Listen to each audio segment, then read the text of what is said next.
తాకట్లో ఉన్న మీ బంగారాన్ని విడిపించి ఆ రోజు ఆన్లైన్ రేటుకి కొంటాం. Sharma gold company. వక్రతుండ మహాకాయ సూర్యకోటి సమప్రభ నిర్విఘ్నం కురు మే దేవ సర్వకార్యేషు సర్వదా. యా కుందేందు తుషారహారధవలా యా శుభ్రవస్త్రావృతా యా వీణావరదండ మండితకరా యా శ్వేత పద్మాసనా యా బ్రహ్మాచ్యుత శంకర ప్రభృతిభిర్ దేవై సదా వందితా. సా మాం పాతు సరస్వతీ భగవతి నిశ్శేషజాడ్యాపహా.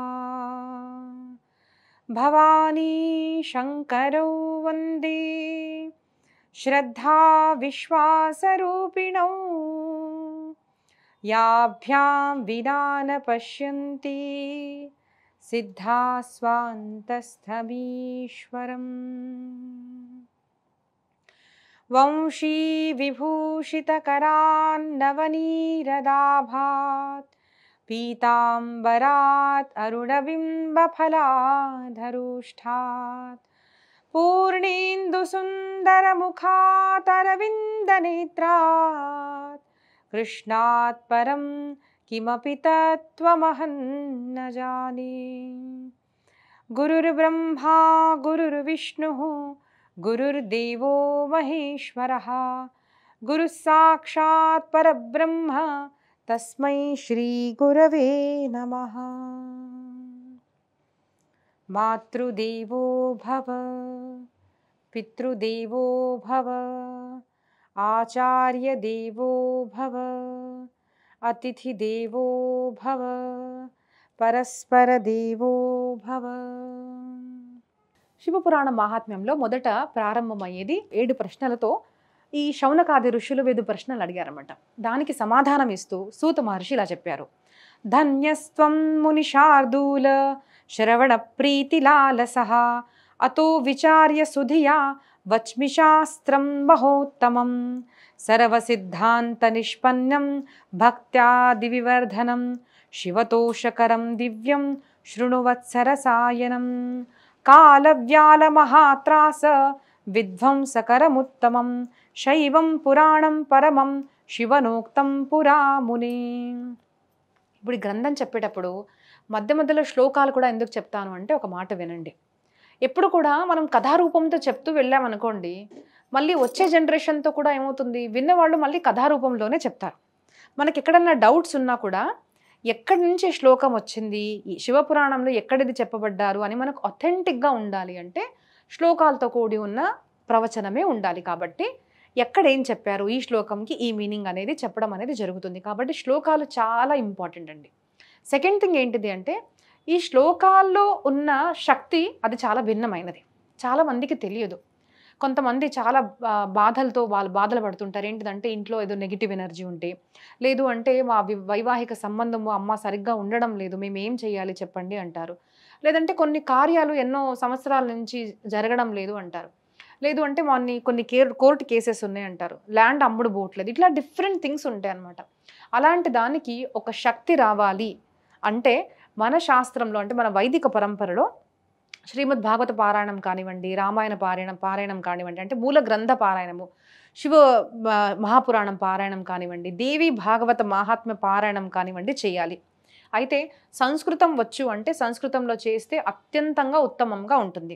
మనకు రాదు అంటే ఎవరన్నా వేద పాఠుల్ని పిలిచి, అంటే మన బ్రాహ్మణుల్ని పిలిచి అది 9 డేస్లో అంటే శివపురాణము 9 డేస్లో కంప్లీట్ చేస్తారు. దేవి భాగవతము 9 డేస్, రామాయణం కూడా 9 రోజులు ఉంటుంది. భాగవతము సప్తాహంలో పూర్తి చేస్తారు.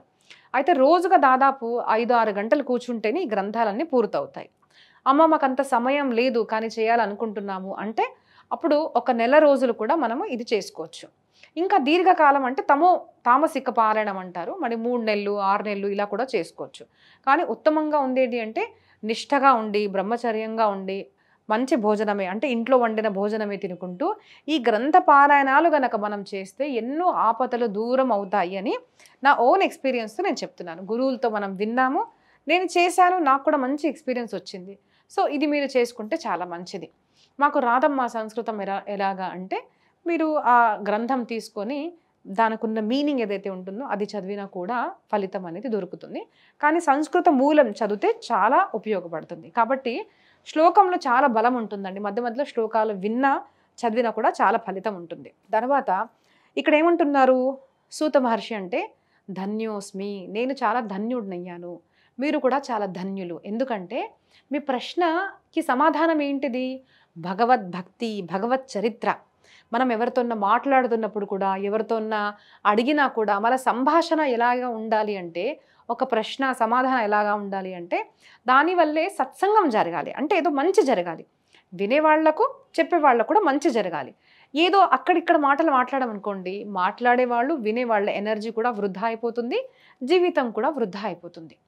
అత్యంతంగా మన ఇంద్రియాల్లో శక్తి ఉంది అంటే ఒకటి వాక్కులో, తర్వాత మన కళ్ళల్లో. కాబట్టి అంటారు కంట్రోల్ 4 M's అనేసి. ఏంటిది అంటే మనీ, మైండ్, తర్వాత మౌత్. అంటే మౌత్ కూడా మనం కంట్రోల్ చేసుకోవాలన్నమాట. ఇలాగా ఎవరైతే తన ఇంద్రియాల్ని కంట్రోల్లో ఉంచుకుంటారో వాళ్ళకు శక్తి అనేది వృద్ధి చెందుతుంది. కాబట్టి మౌత్ కంట్రోల్ అనేది చాలా బాగా ఉండాలి. అయితే దాంట్లో నుంచి మనం వాడుకుంటున్నాం కదా, మాట్లాడుతున్నాం కదా, మరి ఆ శక్తిని వాడుకుంటున్నప్పుడు ఎలాంటి ప్రశ్నలు రావాలి? మంచి ప్రశ్న రావాలి, దానికి సమాధానం కూడా సత్సంగం ఉండాలి, మంచి ఉండాలి. కాబట్టి మంచి ప్రశ్న అడిగారు కాబట్టి నేను ధన్యుడినయ్యాను, మీరు కూడా ధన్యులు. ఎందుకంటే మీ ప్రశ్నకు సమాధానము శివప్రీతి, శివకథ, కాలసర్పనాశనము జరుగుతుంది. అలాంటి శివపురాణము మీకు నేను చెప్తున్నాను. ఎలాంటి శివపురాణము అంటే కాలవ్యాల మహాత్రాస. ఒక మాట గుర్తుంచుకోండి, మనం అందరము ఎంత సంపాదించినా, ఎంత పదవి ఉన్నా, ఎంత మంచి సిచ్యువేషన్లో ఉన్నా కూడా ఫైనల్లీ ఒకటి ఉంది అందరికీ భయం వేసేది. ఏంటిది అంటే డెత్, మరణము. Death is inevitable. ఖచ్చితంగా చనిపోతాం కదండి, అందరూ చనిపోతాం. అది ఏంటిది ఎలా అంటే తెలీదు, కానీ చనిపోతాం. మరి ఎవరికైనా చనిపోవాలనుందా? చనిపోవాలని లేదు. కానీ ఆ మృత్యు భయము మనందరికీ కూడా ఎప్పుడు వెంటాడుతూ ఉంటుంది. కాబట్టి కాలవ్యాల మహాత్రాస అంటే ఇది విన్న తర్వాత మృత్యు ఆగదు, మృత్యు వస్తుంది, కానీ మృత్యు భయము అనేది మనకు పోతుంది. చాలామంది మృత్యు భయం వల్లే మృత్యుకు ముందు కూడా చనిపోతారు. అంటే ఒక రోగం ఉందనుకోండి, అమ్మ మీకు క్యాన్సర్ అయింది అనగానే ఆ క్యాన్సర్ ఉంది అన్న షాక్తో కూడా చచ్చిపోయిన వాళ్ళు చాలామంది ఉంటారు. కాబట్టి ఆ మృత్యు యొక్క భయం దాన్ని దూరం చేస్తుందన్నమాట ఈ శివపురాణ కథాశ్రవణము. అలాంటి ఈ జన్మాంతరే భవేత్ పుణ్యం మహత్తస్య సుధీమతః తస్య ప్రీతిర్ భవేత్ తత్ర మహాభాగ్యవతో మునే. ఇలాంటి జన్మ జన్మ పుణ్యాల వల్ల లభించిన ఈ శివ మహాపురాణము మీకు నేను ప్రసాదిస్తున్నాను అంటున్నారు. ఇక్కడ చెప్తున్నారు, అదే నేను కూడా మీకు చెప్తున్నారు. మరి మీరు అనుకోవచ్చు కొంచెం అతిగా అవుతుందమ్మా, జన్మాంతరే జన్మజన్మల పుణ్యం వల్ల మాకు లభిస్తుందా అంటే నేను ఒక మాట చెప్తాను చూడండి. ఒక చెత్త వీడియో ఉందనుకోండి, ఇన్స్టాగ్రామ్లో, యూట్యూబ్లో లక్షల వ్యూస్ ఉంటాయి. ఈ శివపురాణము మీరు చూసుకోండి కావాలంటే, శివపురాణము, భాగవతము, రామాయణం ఉందంటే వీళ్ళకి వ్యూస్ ఎందుకు తక్కువ ఉంటే చెప్పండి? ఇక్కడ ఏమైనా ఫీజు ఉంటుందా? ఈ వీడియో విన్నాము అంటే దానికి ఏమైనా ఫీజు ఇవ్వాల్సి వస్తుందా? కాదు. కానీ మంచి వినాలి అంటే ఎంతో కొంత పుణ్య లేకుండా కూడా మనిషికి వినాలనిపించదు, అది పాటించాలి అయితే అస్సలకి అనిపించదు. కాబట్టి మనం వింటున్నాము, ఈరోజు నాకు ఈ వీడియో దొరికింది, నేను వింటున్నాను, కథాశ్రవణం నేను ప్రారంభం చేశాను అనుకుంటే మీ జన్మజన్మాల పుణ్యాన ఏకత్రితమైందని ఖచ్చితంగా మీరు భావించండి. అదే ఇది చెప్తున్నారు. జన్మాంతరే భవేత్ పుణ్యం, జన్మ జన్మల పుణ్యం గనక ఏకత్రితం అవ్వకుంటే ఇలాంటి సత్సంగం అనేది మనకు ఎప్పుడు కూడా ప్రాప్తము అవ్వదు. ఇది చాలా దుర్లభము అని అంటున్నారు. 3 విషయాలు చాలా దుర్లభం అండి. ఏంటిది అంటే త్రయో దుర్లభ: మనుష్యత్వం, ముముక్షత్వం, సాధు దర్శనం. ఏంటిది అంటే 3. మనుష్యత్వం, మనుష్యుడుగా పుట్టి కూడా చాలామంది మనిషిలాగా ప్రవర్తించరు. ఎన్నో 84 lakh స్పీషీస్ అనమాట, 84,000 జీవరాశుల్లో మనిషి అన్నది ఒక యోని. అందరికన్నా శ్రేష్టమైనది. ఎందుకంటే మనిషి మాత్రమే మంచి ఏంటిది, చెడు ఏంటిది, ధర్మం ఏంటిది, అధర్మం ఏంటిది అని తెలుసుకొని ధర్మాన్ని పాటించాలా, అధర్మాన్ని వదిలేయాలి అని తెలుసుకొని తన జీవితాన్ని ఉద్ధరింపగలిగే శక్తి ఒక్క మనుష్యుడికి మాత్రమే ఉంది. కాబట్టి మనుష్యత్వం అనేది చాలా దుర్లభం. సరే, ఒక మనిషిగా పుట్టాడు. పుట్టిన తర్వాత చాలామంది నేను ఒక స్త్రీని, నేను ఒక పురుషుడిని, నేను ఇంత సంపాదించాను, నేను ఈ కులస్తుడిని, నేను ఇక్కడ ఉంటాను, నా జ్ఞానం నేను అన్న దాంట్లోనే ఉండిపోతాడు. కానీ ముముక్షత్వం, కస్త్వం కోహం కుత ఆయాతః కామే జనని కోమే తాతః అన్న భావన చాలా తక్కువ మంది జనాల్లో దొరుకుతుంది. అందుకోసం మనం చూడండి, గురువుల దగ్గరికి వెళ్ళాలి, సత్సంగం చేయాలి అన్నది ఇప్పుడు ఎక్కడన్నా మేము ప్రవచనం పెడతాం కదండి, పెట్టిన తర్వాత అందరికీ వెళ్ళిపోతుంది అనమాట వార్త. వాట్సాప్లో ఇప్పుడైతే ఈజీగా పంపించేస్తున్నాం ఏంటంటే సత్సంగం ఉందనేసి. ఎంత తక్కువ మంది జనాలు వస్తారండి. ఎందుకు అలా ఉంటుంది? ఎందుకు అంటే ఆ సత్సంగం అనేది చాలా దుర్లభం. ముముక్షత్వం, నేనంటే తెలుసుకోవాలి, పరమాత్మ ఎవరు తెలుసుకోవాలి, ఈ భావన కలిగేదాకా కూడా మనిషి అనేది సత్సంగం భవన్లో రావడం చాలా దుర్లభం అండి. సినిమా థియేటర్లో లక్షల కోట్ల మంది వెళ్తూ ఉంటారు, డబ్బులు ఇచ్చి మరీ వెళ్తారు. ఈ సత్సంగంలో ప్రసాదం ఇచ్చి మరి పిలిచినా కూడా రారు. ఎందుకు అంటే ఆ ముముక్షత్వం అనేది అందరికీ ఉండదు. ఎందుకంటే అది చాలా దుర్లభం. పూర్వజన్మ కృత పుణ్యాల వల్ల మాత్రమే నేను ఎవరిని తెలుసుకోవాలి, పరమాత్మ ఎవరు తెలుసుకోవాలి, మాయ ఏంటి తెలుసుకోవాలి, ఈ జన్మ కర్మ బంధాల నుంచి నేను దూరం అయిపోవాలి అన్న భావన, ముముక్షత్వం అనేది చాలా దుర్లభం అనమాట. సో మనుష్యత్వం, ముముక్షత్వం. సరే, ముముక్షత్వం కలిగింది, మాకు అర్థమైంది. మరి దానికి ఒక మార్గాన్ని చూపించే ఒక గురువు కూడా ఉండాలి కదా. సో గురుతత్వం అనమాట. ఆ గురువులు, మంచి గురువులు, ఒక మార్గాన్ని చూపించే గురువులు, ఈ జన్మ మృత్యు చక్రం నుంచి దూరం చేసే గురువులు కూడా చాలా దుర్లభంగా ఉంటారు. ఆ గురువులు దొరకాలి అంటే మొదట మనం సాధన ప్రారంభం చేయాలి. చాలామంది అంటారు, అమ్మ మాకు గురువులు మేము వెతుకుతున్నాము. సంతశ్రీ డోంగరేజీ మహారాజ్ ఎప్పుడు అంటారనమాట, మంచి శిష్యుడు దుర్లభం కానీ మంచి గురువులు దుర్లభం కాదు. ఈ సృష్టిలో ఎవరన్నా మంచిగా చక్కగా సాధన చేస్తున్నారనుకోండి, అలాంటి వాళ్ళని వెతుక్కుంటూ మరీ గురువులు వస్తారంట. మనిషి ఏం చేస్తాడు అంటే శ్రీమద్ భాగవతంలో చెప్తారనమాట, మందహ మందభాగ్యాహ అని చెప్తారు. ఎందుకంటే సంసారం ఎలా చేయాలి, పిల్లలు ఎలా కనాలి, వీటన్నిటిలో కూడా మంచిగా బుద్ధి ఉంటుంది మనిషికి. కానీ నేనెవరిని, నేను ఎందుకు ఇక్కడ పుట్టాను, నేను ఈ జన్మ మృత్యు నుంచి ఎలాగ బయటపడాలి అని ఆలోచించే వాళ్ళు చాలా తక్కువ మంది ఉంటారు. సో మనకిచ్చిన శరీరము, మన ఇంద్రియాలు కూడా భోగం కోసం వాడేవాళ్ళు ఎక్కువగా ఉన్నారు. కానీ ఆ అంటే ఈ ఇంద్రియాల నిగ్రహ అనేది చేసుకొని గురుతత్వాన్ని దగ్గరికి వెళ్ళి మన ముముక్షత్వం పొందాలి అనుకున్న వాళ్ళు చాలా తక్కువ మంది ఉంటారు. అలాగా ఉన్న వాళ్ళు ఏం చేస్తారు అంటే సాధన చేస్తారు అన్నమాట. ఏం చేస్తారు, ఈ కాలం చాలామంది దానాలు చేస్తారండి. గుడ్లకు వెళ్తారు, ప్రదక్షిణ చేస్తారంటే వెళ్ళకూడదని కాదు, వెళ్తారు, దానం చేస్తారు, అన్నీ చేస్తారు. కానీ ఏకాంతంలో కూర్చొని హరినామ స్మరణ చేసే వాళ్ళన్న మాత్రం చాలా తక్కువగా ఉంటారు. షో ఆఫ్ అనమాట. ఎక్కువగా అందరు 10 మందికి చూసే విషయాలు మాత్రం మనం చేస్తాం. కానీ ఏకాంతంలో మనం ఎంతసేపు కూర్చొని హరినామ స్మరణ మాల చేస్తాము అన్నదే భక్తి యొక్క స్వరూపం. అది ఎవరైతే చేస్తారో వాళ్ళకి ఖచ్చితంగా ఆ గురువు ద్వారా కనెక్షన్స్ అనేవి ఖచ్చితంగా వస్తాయి అన్నమాట మనకు. సో ఈ గురువు దొరికిన తర్వాత ఏమవుతుందంటే మనకు ఈ జీవిత జన్మ మరణ నుంచి మనకు ఒక దారి అనేది దొరుకుతుంది. మనము దూరం వెళ్ళిపోతాం అనమాట. ఇంకా జన్మ మృత్యు లేకుండా కూడా మనం ఉద్ధారం అనేది చెందుతాము. అది సూత మహర్షి మనకు చెప్తున్నారు. సో ఇలాగ మనం గురువులు ఒక మార్గాన్ని చూపిస్తారు. సో మనుష్యత్వం, ముముక్షత్వం, సాధుతత్వం, ఈ 3 కూడా చాలా దుర్లభమైనవి. ఈ 3 కూడా చాలా భాగ్యవంతులకి మాత్రమే దొరుకుతాయి. కాబట్టి నేను కూడా ధన్యుడిని, మీరు కూడా చాలా ధన్యులు. కాబట్టి మీకు ఈ శివపురాణం వినాలన్న కోరిక కలిగి మీరు ఇలాంటి చక్కటి ప్రశ్నని వేశారని.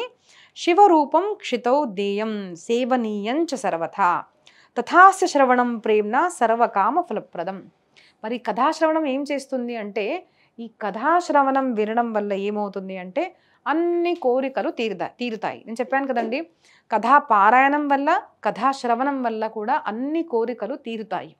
ఎందుకు తీరుతాయి అంటే ఎస్ అండి, ఇప్పుడు దక్షిణ భారతంలో ఎలా పద్ధతి ఉండి మాకు తెలీదు. నేను ఎక్కువగా నార్త్ ఇండియాలో ఎప్పుడైతే మేము కథాశ్రవణం చేస్తామో సాప్తాహిక కథాశ్రవణం అనేది ఉంటుందన్నమాట.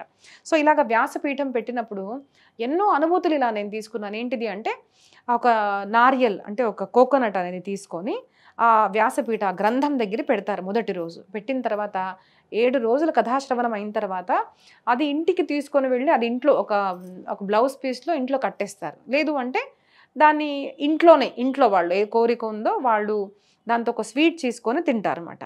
అయితే ఏమవుతుంది, ఆ ఫలంలో ఏదైతే కోకోనట్ ఉంటుందో దాంట్లో ఈ గ్రంథంలో ఉన్న శక్తి దాంట్లో వస్తుందన్నమాట. అంటే నవదినంగా మనం చేసిన సత్రం యాగం ఏదైతే ఉంటుందో, కథాశ్రవణం ఏదైతే ఉంటుందో దాని యొక్క ఫలము ఆ ఫలంలోకి వచ్చేస్తుంది అనమాట. మరి మీరు అనుకోవచ్చు ఇదేదో మూఢనమ్మకం అంటే కాదండి. 2 ఫలాలకు శక్తిని గ్రహించే శక్తి ఉంటుంది, పాజిటివ్ ఆర్ నెగిటివ్ 2 కూడా.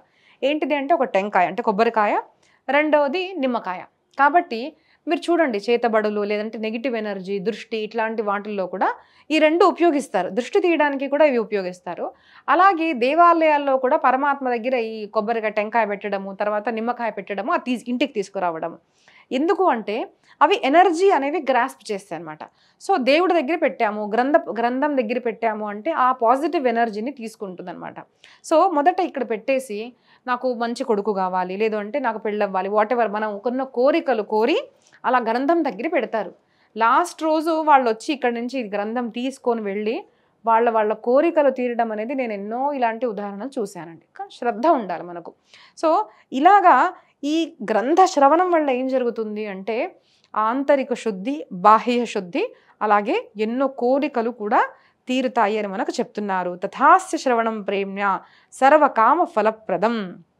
తర్వాత ఏం చెప్తున్నారు అంటే పురాణ శ్రవణ ఛంభోర్ నిష్పాపో జాయతే నరః భుక్త్వా భోగాన్ సవిపులాన్ చివలోకమవాప్నుయాత్.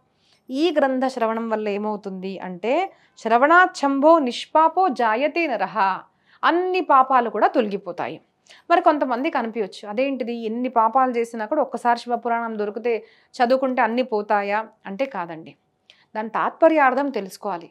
మనం శివపురాణం తెలిసిన తర్వాత విన్న తర్వాత శ్రద్ధతో విన్న తర్వాత ఏమవుతుంది అంటే నేను ఎవరు, అసలు పరమాత్మ ఎవరు, స్వర్గం నరకం అంటే ఏంటిది, కర్మ అంటే ఏంటిది, మన కర్మ మనం అనుభవించాలి, ఇవన్నీ కూడా పరమాత్మ ఎవరు, ఇవన్నీ మనం తెలుసుకున్న తర్వాత ఏం జరుగుతుంది అంటే నిజంగా కథాశ్రవణం ఎవరైనా చేశారు అంటే ఆంతరిక మార్పు అనేది వస్తుంది. నేను పాపాన్ని వదిలేసుకోవాలి. చూడండి మనం చేస్తున్న పాపాలు మనకు మాత్రమే కనిపిస్తాయి, మన మనసు ఎలాంటిది మనకు మాత్రమే కనిపిస్తుంది. అప్పుడు మనం కదా నిశ్చయించుకునేది, అయ్యో నేను తప్పు చేస్తున్నాను కదా. ఇలాగా ఈ పురాణాలు ఏం చేస్తాయంటే ఒక మిర్రర్ లాగా అనమాట, ఒక అద్దం లాగా మనకు మన ఫేస్ చూపిస్తుంది, మనకు మన స్వరూపాన్ని చూపిస్తుంది. ఈ గ్రంథ శ్రవణ చేసిన తర్వాత ఏమవుతుంది, నువ్వు ఇప్పుడు మహాభారతం చదువుకున్నాము అంటే మనకు తెలుస్తుంది నేను దుర్యోధను లాంటి వాడినా లేదంటే అర్జునుడు లాంటి వాడినా, నేను మంచి చేస్తున్నానా నేను చెడు చేస్తున్నానా, ఇలాగా మన ఫేస్ మనకు చూపించేది మన ఆత్మస్వరూపాన్ని మనకు చూపిస్తాయి. కాబట్టి ఇవి అద్దం లాంటివి. అప్పుడు మనకు తెలుసుకున్నాం అనుకోండి, అరే బొట్టు కొంచెం నేను కిందకి పోయింది కదా ఇక్కడ పోయింది కదా అని మనం ఏం చేస్తాము, దాన్ని సరిదిద్దుకుంటాము. అలాగే నేను ఇక్కడ తప్పు చేస్తున్నాను, నేను పాపాచరణ చేస్తున్నాను, నేను ఇది ఇలా చేస్తే నేను ఈ నరకానికి వెళ్ళిపోతాను, నాకు ఈ కర్మగతి దొరుకుతుంది అని తెలుసుకున్న తర్వాత ఏమవుతుంది, మన ఆచరణలో మార్పు వస్తుంది. ఆచరణ మార్పు వస్తున్న తర్వాత మన జీవితం అనేది శుద్ధం అవుతుంది, సాధన ప్రారంభం అవుతుంది. అలాగా ఎవరైతే ఈ కథాశ్రవణం చేస్తారో వాళ్ళు నిష్పాపులు అవుతారు అంటారు. సో ఏదన్నా వినంగానే వెంటనే ఒక సెంటెన్స్కి అర్థం అనేది మనం తీయొద్దండి, యాజ్ ఇట్ ఈస్ కాదు, దాని తాత్పర్యార్థం ఎప్పుడు కూడా గురువుల దగ్గర మనం తెలుసుకోవాలి. కాబట్టి ఎవరు కూడా ఈ కథాశ్రవణం చేశారనుకోండి వాళ్ళు నిష్పాపులుగా అవుతారు అని మనకు సూత మహర్షి అంటున్నారు. కాబట్టి శైవం పురాణమమలం భక్త్యా శృణువంతు తే సదా ముహూర్తం వా తదర్థం వా క్షణంచవా. చూడండి ఇక్కడ ఏం చెప్తున్నారు, నాకు తెలిసి వీళ్ళు ఎందుకు అంటే కలియుగం కోసమే కదండి రాశారు. అందరికీ తెలుసు మనకు ఒక మాట ఉంటుంది, ఏంటిదంటే మేము బిజీగా ఉన్నామండి, మాకు టైం లేదు అంటారు. కాబట్టి ఏమంటున్నారు, మీరు ఏమి కూర్చొని గంటలు చదవమనడం లేదు, ఒక్క శ్లోకము, ఒక ముహూర్తము, కాసేపు, ఒక క్షణము, ఒక 10 నిమిషాలు మనం తీస్తాం కదండి, ఒక్క ఎపిసోడ్ రోజు విన్నా కూడా చాలు. సో ఇలాగ మనము స్కెడ్యూల్ అనేది చేసుకోవాలి, రోజు ఇంత నేను కథాశ్రవణం అనేది చేస్తాను. ఇలా విన్నా కూడా ఈ శివ మహాపురాణం అనేది మన జీవితాన్ని మార్చేస్తుంది అని మనకు సూత మహర్షి చెప్తున్నారు. ఇలాగా రోజు కాకున్నా కూడా రోజు కొంచెం వినండి అంటారు. ఈ కథాశ్రవణం చేసి నామ సంకీర్తన కూడా చేయాలి. కథాశ్రవణం తర్వాత కొన్ని నియమాలు మనకు చెప్తారండి. విన్న తర్వాత ఈ చెవి నుంచి చెవిని తీసేసామనుకోండి, ఏం లాభము? విన్న తర్వాత హరినామస్మరణ చేయాలి, కుదిరితే నోట్స్ రాసుకోవాలి. నేను ఏం విన్నాను, నా జీవితంలో నేను ఎలా దీన్ని మార్చుకోవాలి అని తెలుసుకోవాలి. అప్పుడు కొన్ని డౌట్స్ వస్తాయి అన్నమాట. చాలామంది ఏం చేస్తారు అంటే వాట్సాప్ ఫోన్ తీసుకొని మెసేజ్ పెడుతూ ఉంటారు, కాల్ చేస్తారు. గంటలు మాట్లాడలేం కదా. అప్పుడు మా గురుగారు మాతో ఒక మాట చెప్పేవారు, చూడండి నాన్న, మీకు ఏం డౌట్స్ ఉన్నా కూడా మీరు శ్రద్ధగా ప్రవచనం వినండి, ఆటోమేటిక్గా మీకున్న డౌట్స్కి ఆన్సర్స్ ఈ ప్రవచనంలోనే దొరికిపోతాయి. కాబట్టి డౌట్ రాగానే వెంటనే ఫోన్ చేసి అడగకూడదు. ఏం చేయాలి అంటే నామస్మరణ చేయాలి. కథాశ్రవణంతో పాటు మనము నామస్మరణ కూడా చేయాలి కంపల్సరీ. నమశివాయ నమశివాయ నమశివాయ అందరూ చేయొచ్చు. ఆడవాళ్ళు ఓం చేయకూడదు అని మనకు గురువులు చెప్తారు. కాబట్టి ఓం చేయకుండా నమశివాయ లేదంటే శివాయ నమ ఓం అని రోజు ఒక మాల చేసుకుంటూ ఒక 10 నిమిషాలు ఎపిసోడ్ విన్నామనుకోండి, ఆటోమేటిక్గా రోజు మనం ఇలా అభ్యసిస్తే మన జీవితం అనేది మెల్లమెల్లగా మారిపోతుంది. ఒకరోజు మీకే అర్థమవుతుంది, నేను 6 నెలల క్రితం ఎలా ఉన్నాను, ఇప్పుడు ఎలా ఉన్నాను అనేది. కానీ అది నిష్ఠగా మనం ప్రారంభించాలి. రోజు ఒక 10 నిమిషాలు ఒక సిరీస్, ఒక ఎపిసోడ్ని పెట్టుకొని ఒక్క నామస్మరణ అంటే ఒక మాల ఒక 108 టైమ్స్ 108 సార్లు చేసామనుకుంటే 3 నిమిషాలు పడుతుంది నాకు తెలిసి. చేసామనుకోండి, అప్పుడు మన మనసులో వచ్చిన డౌట్స్ కూడా ఈ పురాణ శ్రవణం ద్వారా ఆటోమేటిక్గా నామస్మరణ వల్ల తొలగిపోతూ ఉంటాయి. కాబట్టి కథాశ్రవణంతో పాటు రోజు ఒక్క మాల అన్న చేయాలి అని అందరికీ వినవి చేస్తున్నానండి.